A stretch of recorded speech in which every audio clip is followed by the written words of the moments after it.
Everything covered so far in this series, the shipwreck, the painted porch, the slave, the statesman, the emperor, eventually compresses down into a single practical question the Stoics asked constantly and answered the same way every time.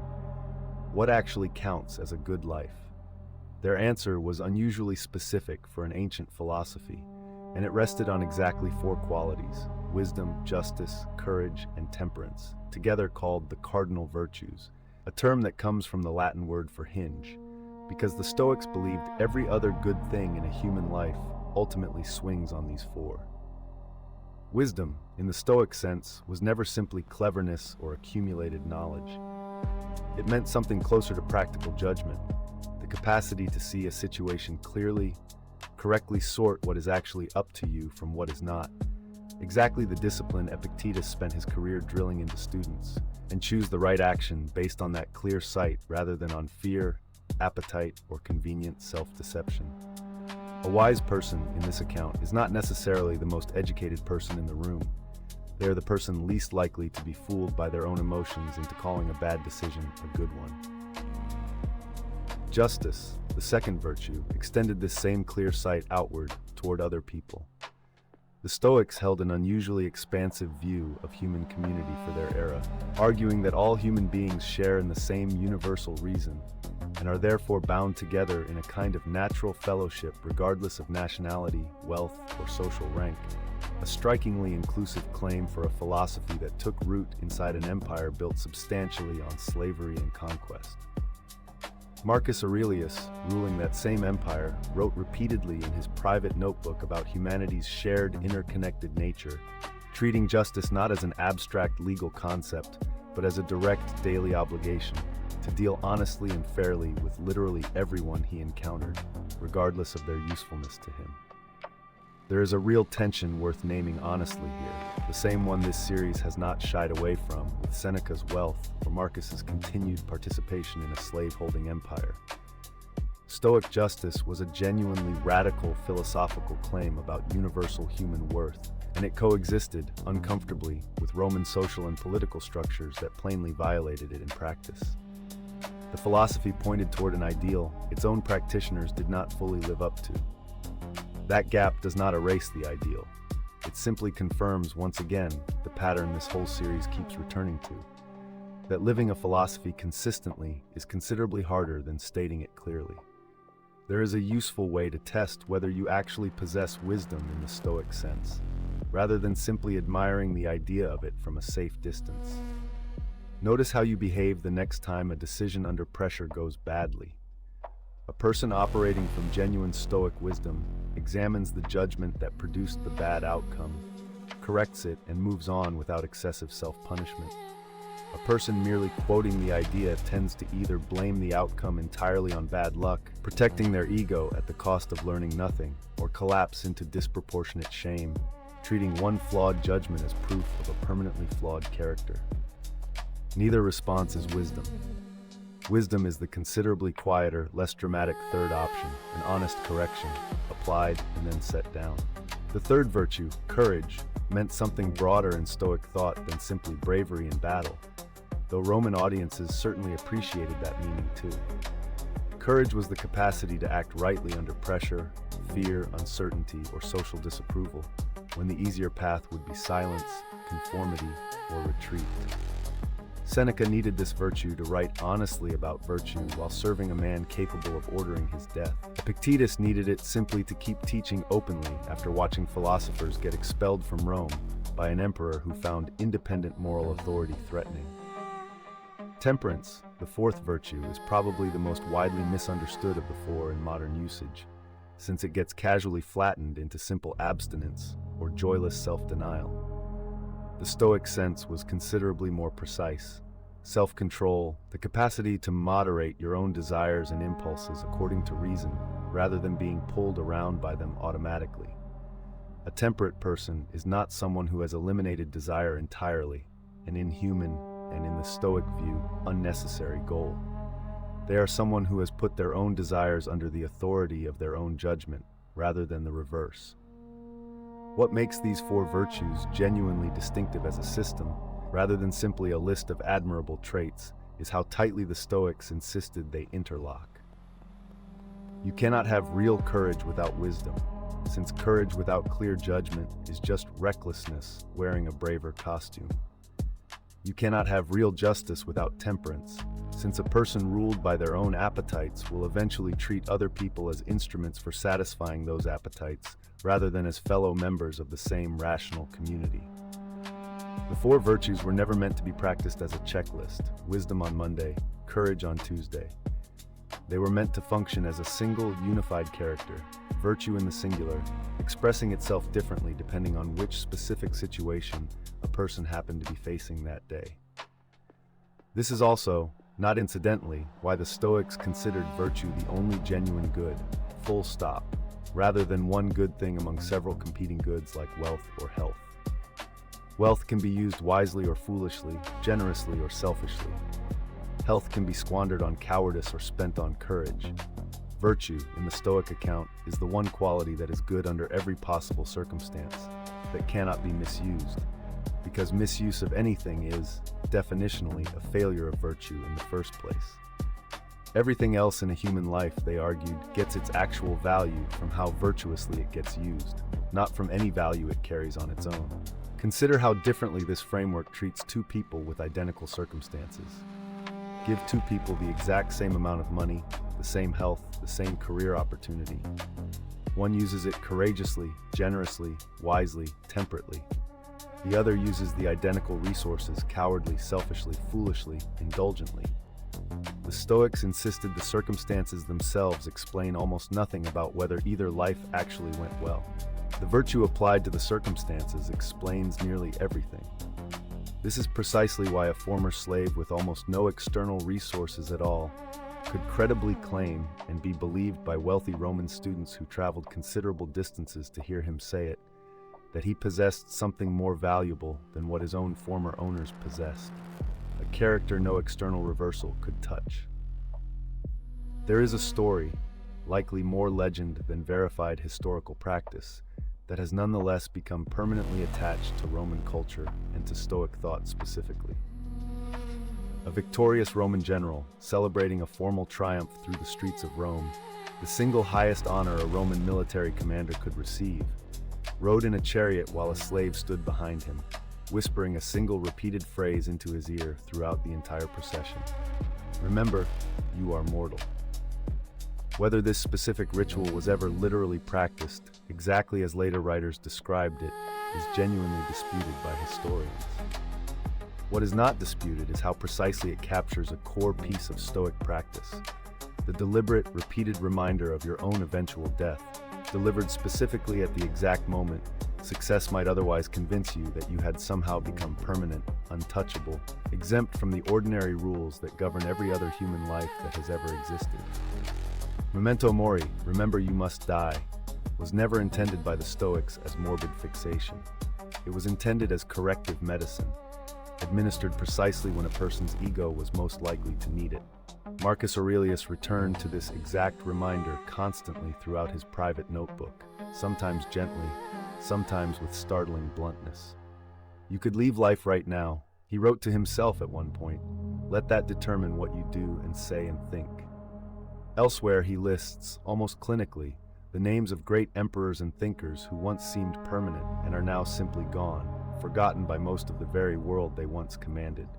A deliberate exercise in shrinking his own sense of self-importance back down to an honest, workable scale.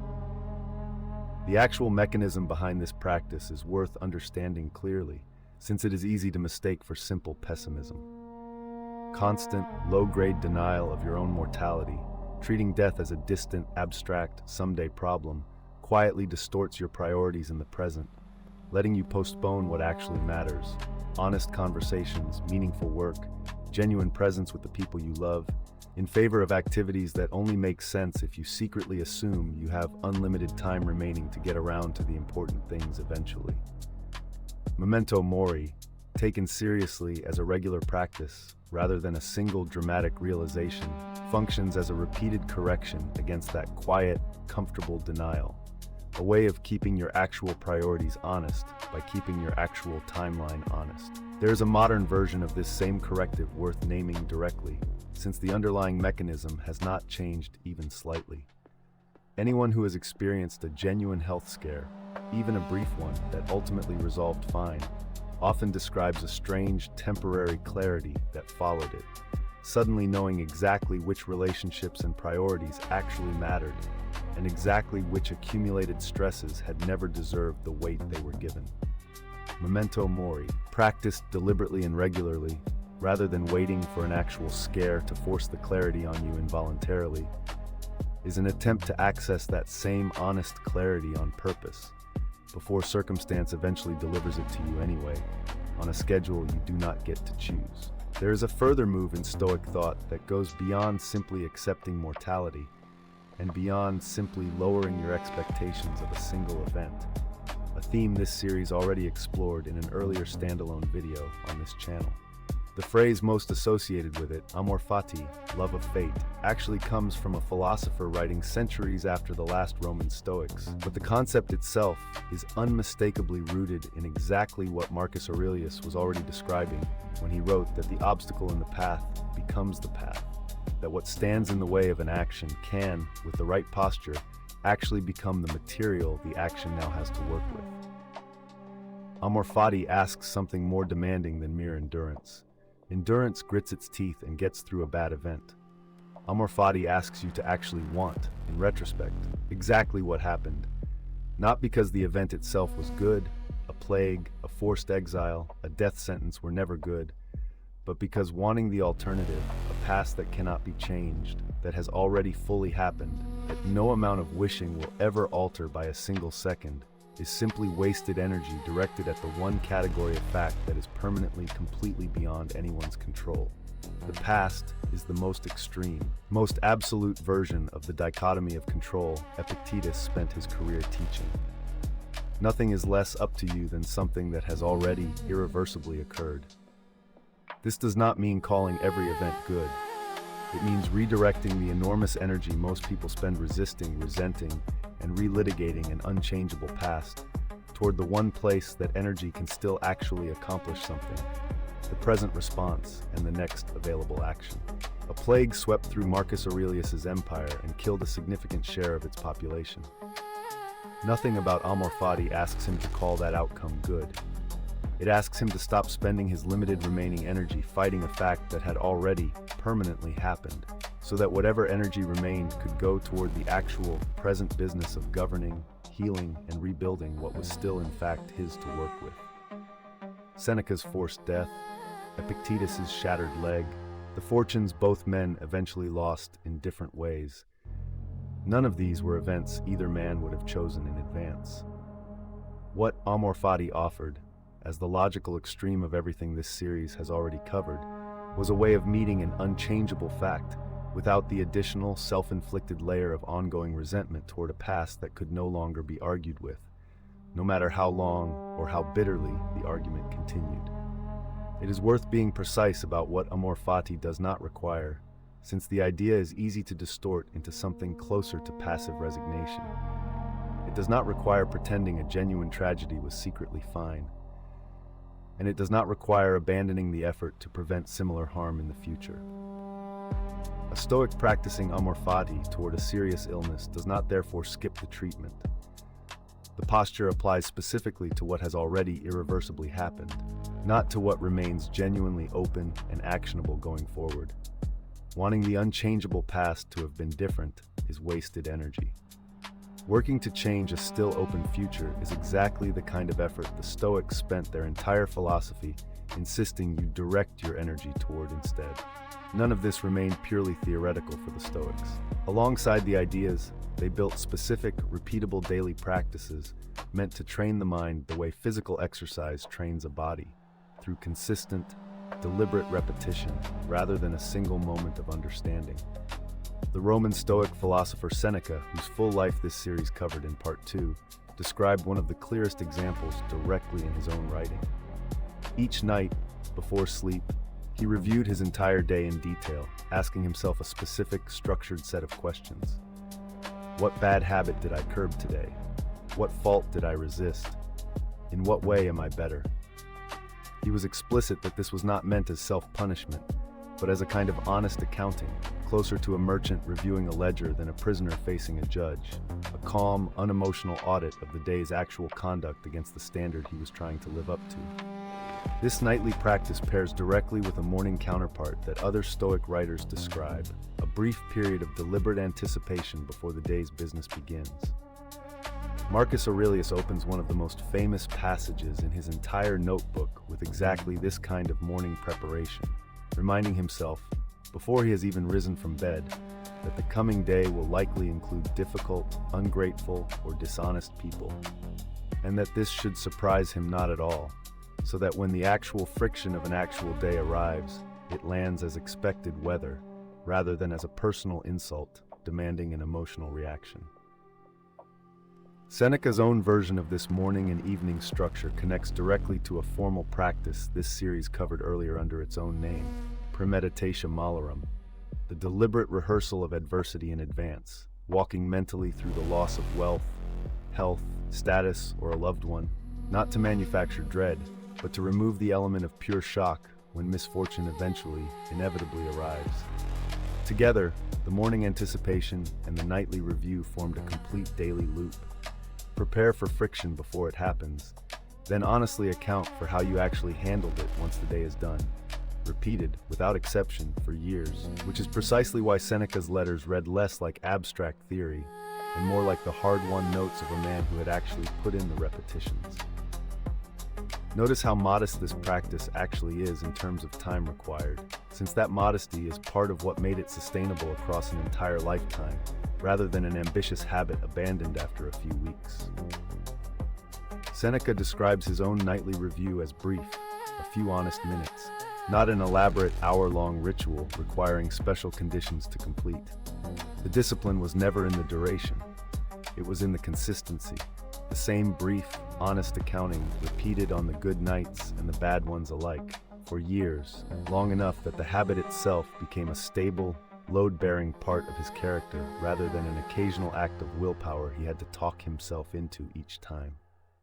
There is one further practice worth covering directly, since Marcus Aurelius returns to a version of it repeatedly throughout his private notebook, and it offers a genuinely different angle on the same underlying goal: restoring honest scale to a mind that has temporarily lost it under stress.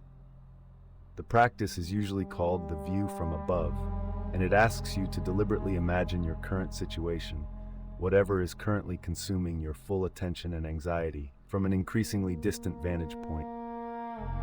First from above the room you're sitting in, then above the building, the city, the country, until eventually, in its most extreme form, you are imagining the entire visible world and your own single specific problem within it, from something closer to the vantage point of the stars themselves, one extremely small, extremely temporary event unfolding on one extremely small patch of one extremely small planet. This can sound, described that way, like it might simply produce despair, that nothing matters, so why bother with any of it? That was emphatically not the Stoic intent, and it is worth being precise about the actual effect this practice was built to create. The goal was never to conclude that your problem does not matter at all. It was to correctly recalibrate exactly how much it matters, relative to everything else that also exists, so that a delayed email, an awkward conversation, or a piece of criticism stops occupying the same emotional real estate in your mind as an actual catastrophe.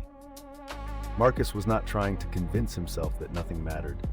He was trying to stop a minor irritation from being processed by his own nervous system as though it were a major one. There is something quietly moving about exactly who was using this specific technique. A man commanding one of the largest armies on Earth, making decisions that affected millions of lives, deliberately, repeatedly shrinking his own perceived importance down to an honest cosmic scale, not to excuse himself from responsibility. He clearly never did that, but to keep his own emotional reactions to the daily friction of that responsibility proportional to what the friction actually deserved. It is, in its way, the same discipline as Memento mori and Amor fati, approached from a different angle entirely, correct scale, correctly and repeatedly restored, as the actual mechanism underneath almost everything this series has covered about Stoic peace of mind. Try a brief version of this the next time something relatively minor genuinely ruins your mood: a delayed reply, a piece of criticism, a small public embarrassment. Before reacting further, take 10 honest seconds to actually picture the scene from slightly outside itself, then a little further out, then further still. Most people report the same basic result almost immediately. Not that the irritation vanishes entirely, but that its size visibly shrinks back down to something closer to its actual, honest proportions, which is, in the end, the entire and only point of the exercise.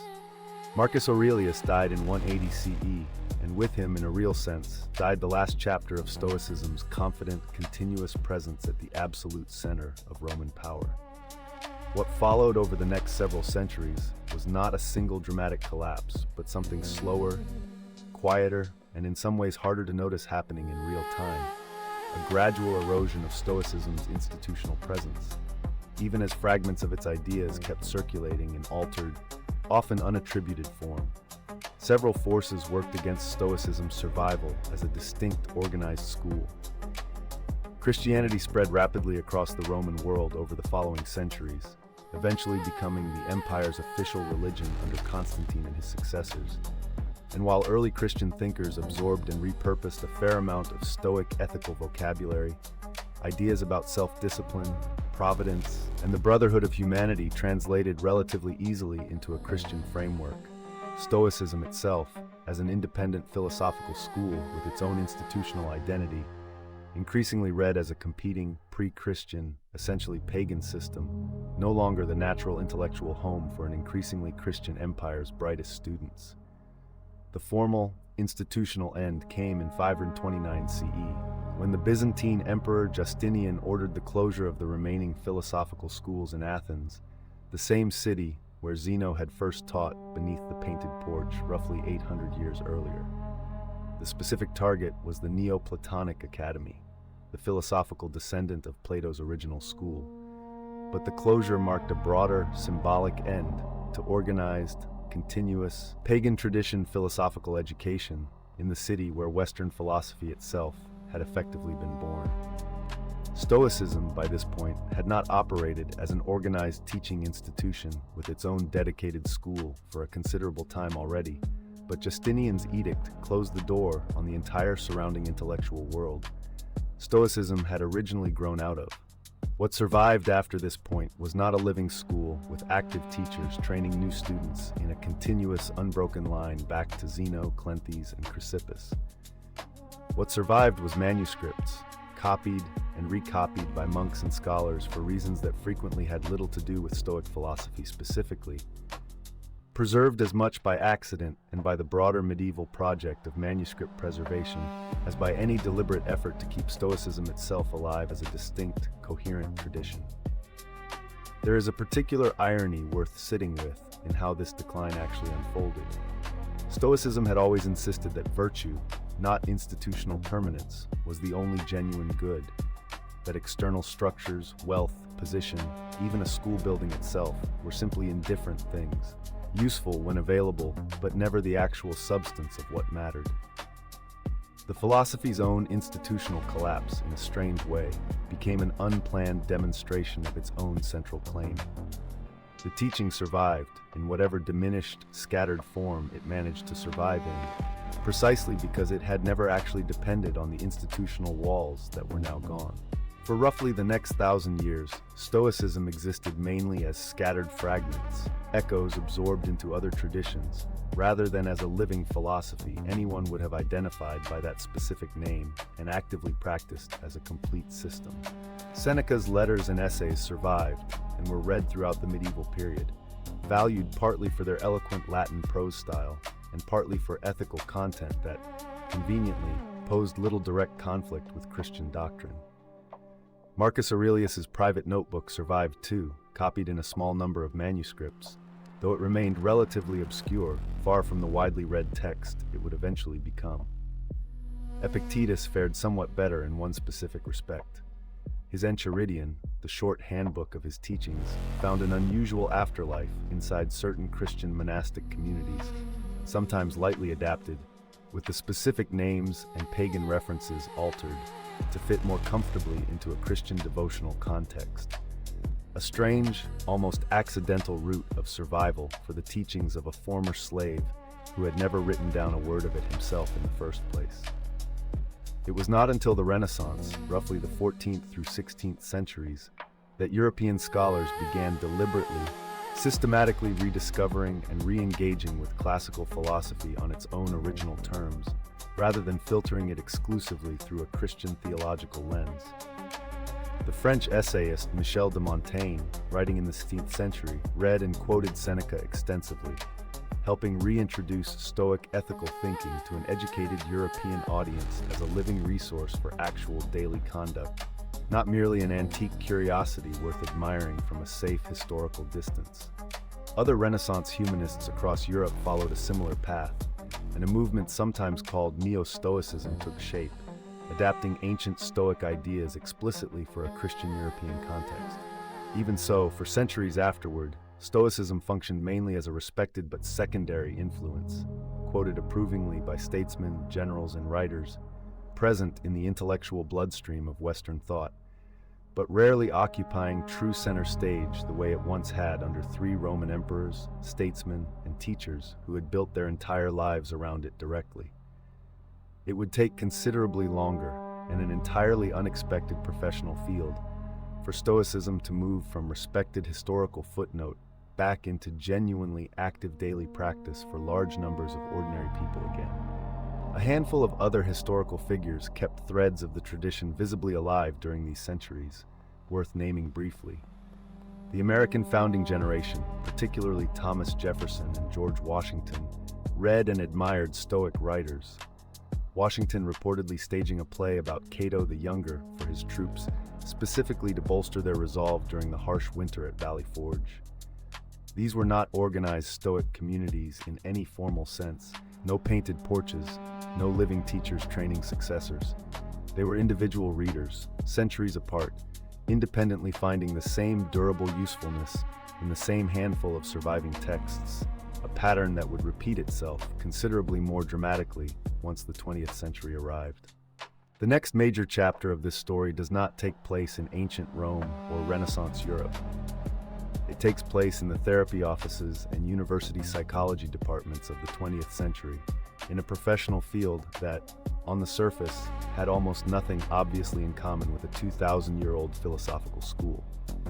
In the 1950s, an American psychologist named Albert Ellis grew increasingly frustrated with the dominant psychoanalytic approach of his era, which tended to focus heavily on excavating a patient's distant past to explain their present distress.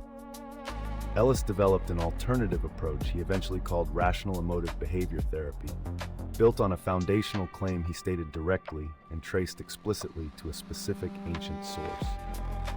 People are disturbed not by events, Ellis wrote, quoting Epictetus almost verbatim, but by the views which they take of them. This is, word for word in substance, the exact same dichotomy of control this series covered at length in Part 2, transplanted directly into a modern clinical framework roughly 1,800 years after Epictetus first taught it to a room of Roman students in Nicopolis. A decade later, a psychiatrist named Aaron Beck, working independently, developed a closely related approach he called cognitive therapy, built on the observation that psychological distress frequently stems not from events themselves, but from distorted automatic thoughts about those events, and that correcting the distorted thinking, not merely the surrounding circumstances, could meaningfully relieve the distress. Beck's approach and Ellis's approach eventually merged into the broader field now known as cognitive behavioral therapy, or CBT, today one of the most extensively researched, most widely practiced forms of talk therapy in the entire world, recommended for conditions ranging from anxiety and depression to chronic pain management. Neither Ellis nor Beck was attempting to revive ancient Stoicism as a historical curiosity. Both were solving an urgent, practical, modern clinical problem. How do you actually help a suffering person feel better, using the best available psychological science of their era? That their independently developed answer landed so precisely on Epictetus's original insight, that judgment about an event, not the event itself, is where distress is manufactured, is one of the more remarkable, undertold stories in the entire history of this philosophy. A 20th century psychologist rediscovering, apparently without any deliberate intention to do so, the exact mechanism a crippled ancient Greek teacher had already worked out, lecturing to a room of Roman students who never once imagined it would eventually be tested and confirmed in modern clinical trials. The clinical validation matters here in a way worth stating plainly, since it separates this revival from a simple case of an old idea coming back into fashion.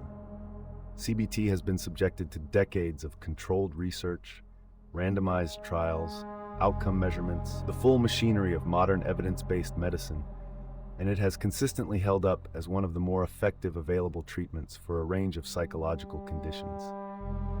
Epictetus's original claim was not merely rediscovered and found appealing. It was independently tested under rigorous modern scientific conditions its original author could never have imagined, and it held.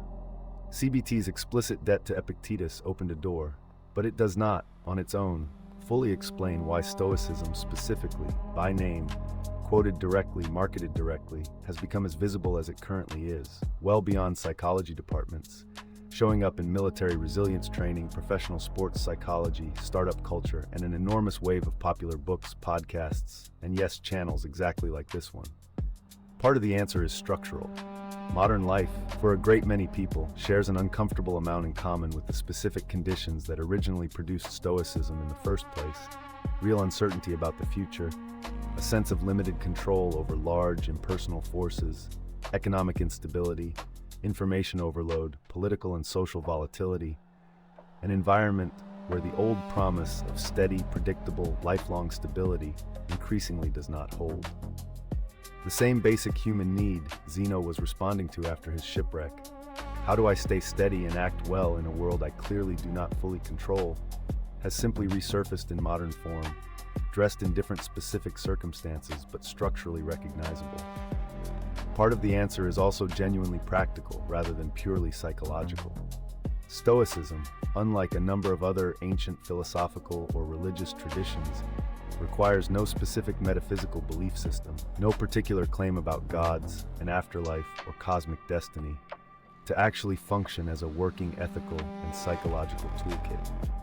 You do not need to adopt Stoic physics or Stoic theology, both of which most modern practitioners simply set aside, to use the dichotomy of control, memento mori, or the view from above as genuinely useful daily practices.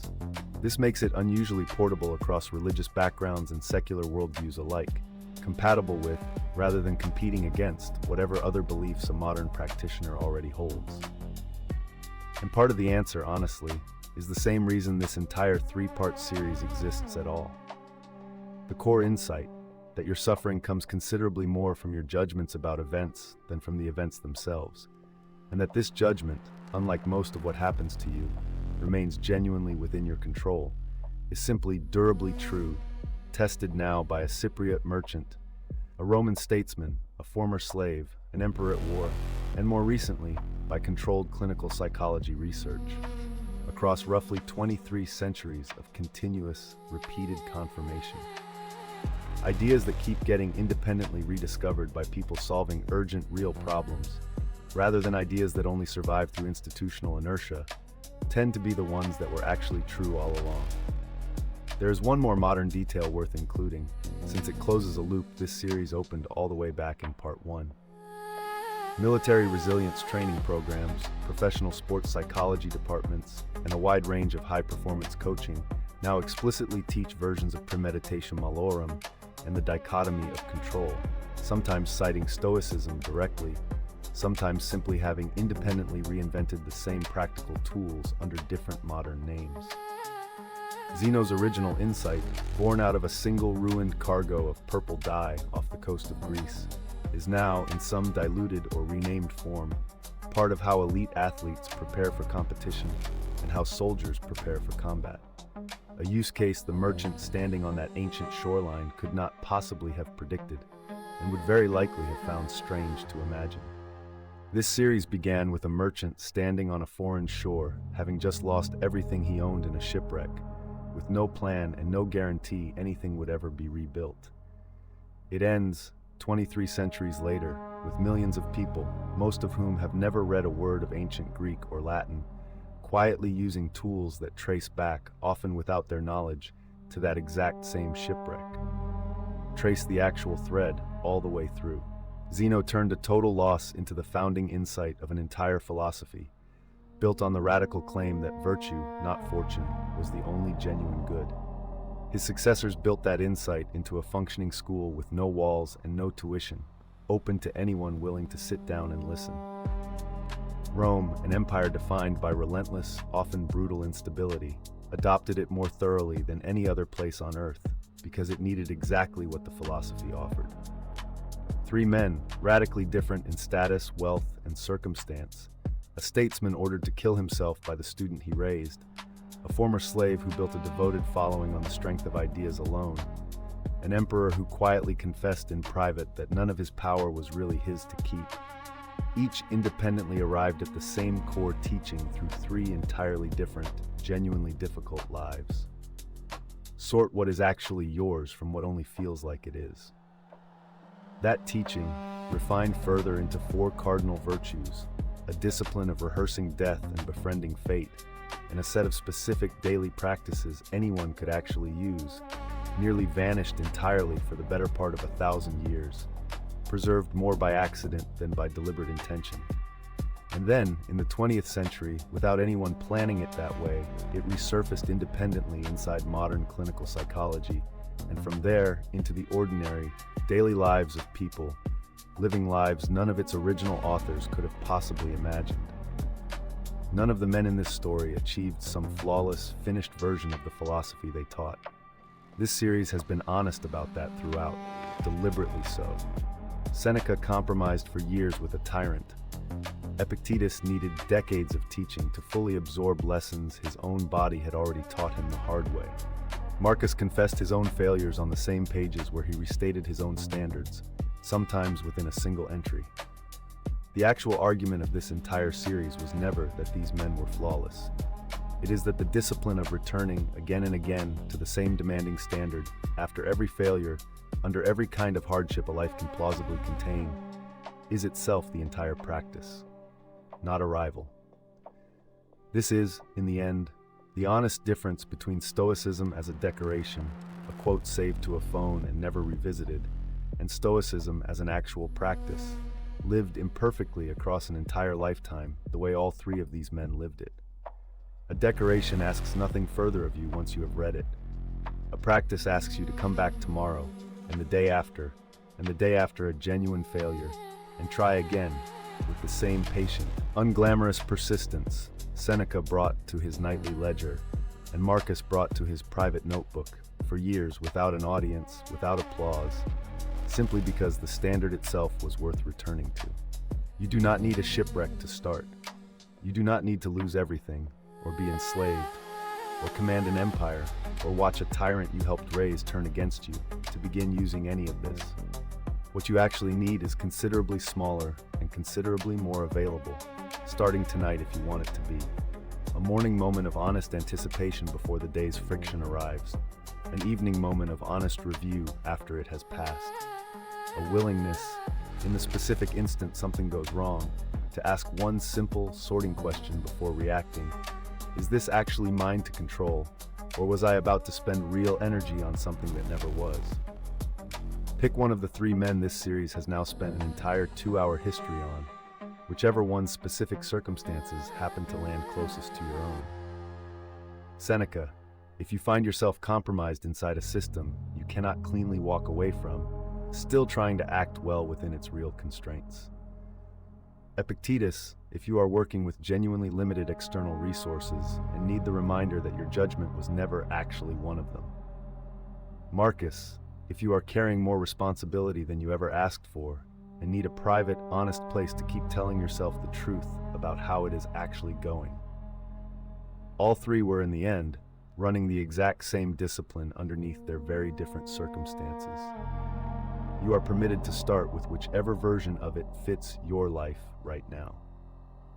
That question, asked consistently enough, under bad enough conditions, for long enough, is the entire 2,300-year inheritance this three-part series has been tracing, from a wrecked cargo ship to a modern therapy office to, right now, wherever you happen to be watching this. If this series changed how you think about any of it, subscribe and go back and watch parts 1 and 2 if you started here. And if you want a daily practice built on exactly this tradition, to make the question a habit rather than an occasional insight, Becoming Stoic is a free app built for exactly that.